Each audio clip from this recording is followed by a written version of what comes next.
Nagsisimula na po. Dito natin malalaman kung sino nga ba makakaunang dugo. Welcome to game number 1. Ano kaya may expect natin in the early game?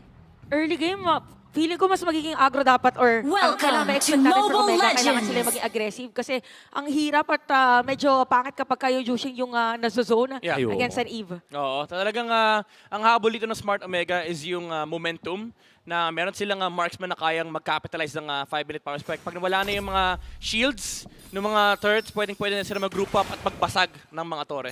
And let's see kung yun nga ba yung gagawin nila, no? And as you guys said, napakataas talaga ng zoning potential ng isang Zushin. Biruin mo, no, na level 1 pa lang, napakataas na threat na agad ng Lantern ni Ukir. At mauna pa nga sila dito sa Lethal Wonder. Overall, mukhang Twisted Minds pa rin pala mga nanaig doon. Pero makikita natin na merong makagang poke doon sa may Lethal Wonder. MP! MP the King!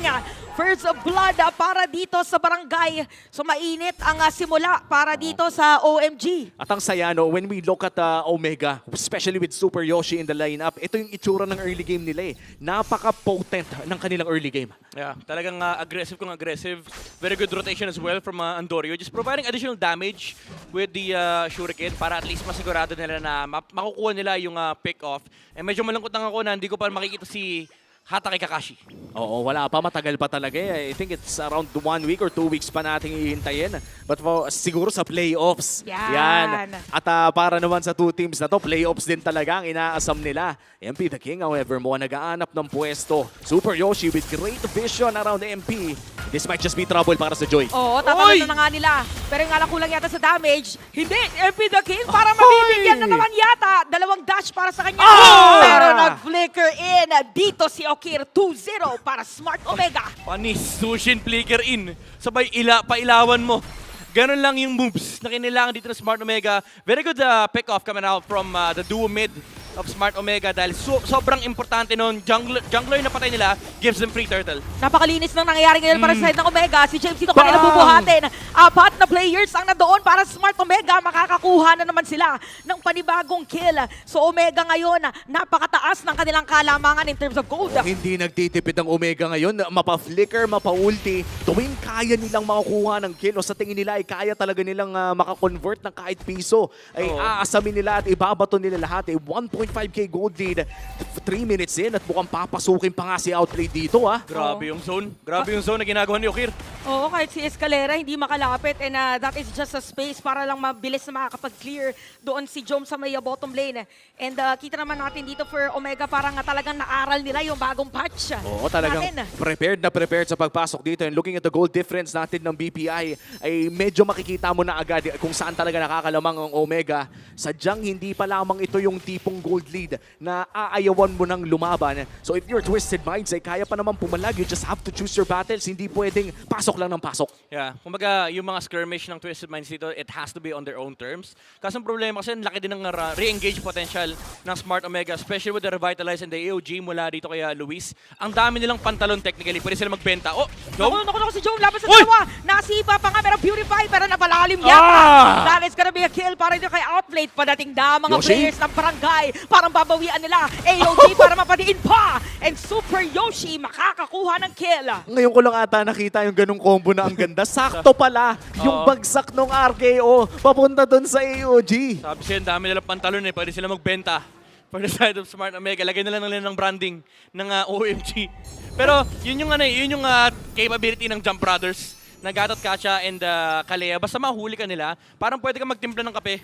Tapos nood ka muna, hintay mo yung respawn timer mo. Ang dami. Tapos if ever, bubuhatin ka pa nung Jushin. Oo nga pa. So lahat na ng crowd control ay pwedeng gamitin and harapan na nakabantay dito ang Omega at medyo nalilimit ang movement ng Twisted Minds pero sila ang mauuna na pumunta doon sa may turtle. Oo, si Luis ata ang makukuha. Dog, ginamit na nga yung mga Rhythm of Joy, Electrifying being secured para dito kay MP the King. Pero mukhang nandito na rin ang real world manipulation. RKO papunta doon sa likod pero si Escalera ay makakatakas ka. Shoot po! Wow! Nagkaroon ng shield pero hindi pa rin sapat. Andorio makakakuha ng kill doon at dediretso yata sa may middle lane. Si James papasok na pero maabangan ng Smart Omega. So isa lang naging casualty pero Twisted Minds nakakuha ng pagong. Yeah, napakabilis and responsive nung reaction dito ng Twisted Minds. After nila makita yung Hayabusa, nag-shadow and naglakad papunta sa purple, nirush kagad nila yung pagong.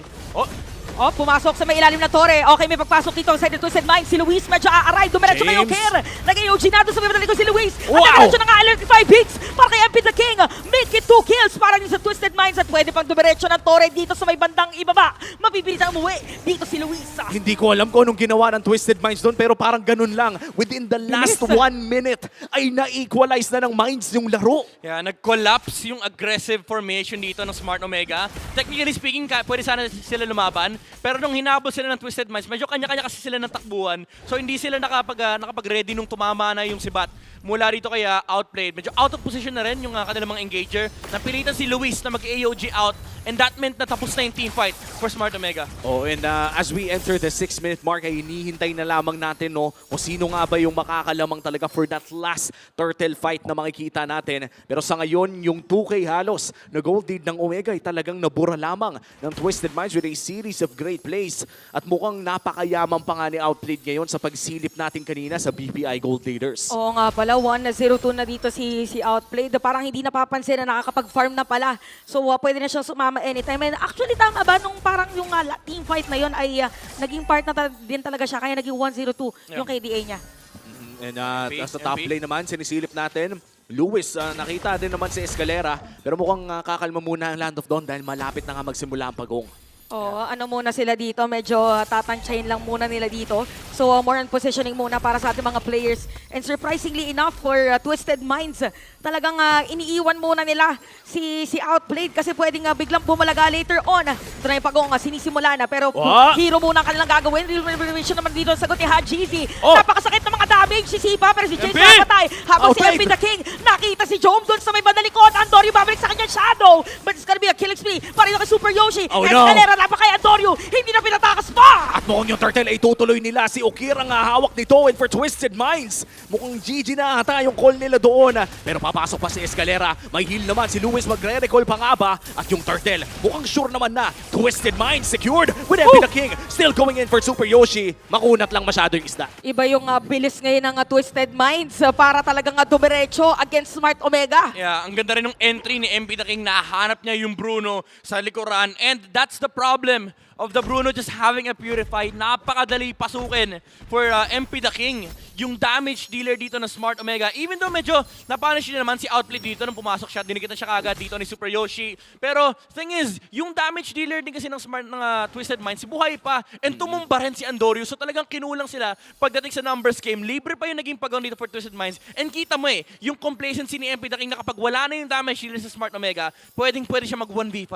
At sa pagsilip natin sa Infinix in-game equipment, parating na rin yung power spike Ayan na na. hinihintay ng Ayan Joy. Ayan na. Kakabanggit pa lang, the Holy Crystal secured by the Joy. Ito na yung pinakamasakit niyang power spike Yup. Normal na yung makakita tayo na 3 Rhythm of Joy, may mabubura na agad. Oh, tsaka ano pa naman din dito, yung nasa likod, diba nakita natin for Joma, parang didiretso na siya agad kanina ni MP the King. So wala na yung isa sa mga damagers dito ng Smart Omega. And napakalinis ng ginagawa dito ng Twisted Minds na laging may nagki-clear na minion wave. Oo. Kaya ayun, nakapush yung mga gilid na Torre. Yeah, tsaka willing mag-suicide talaga dito sila, James. Ito yung tinatawag nating body sacrifice. Yung talagang para lang magsimula yung laban at hindi maaberya.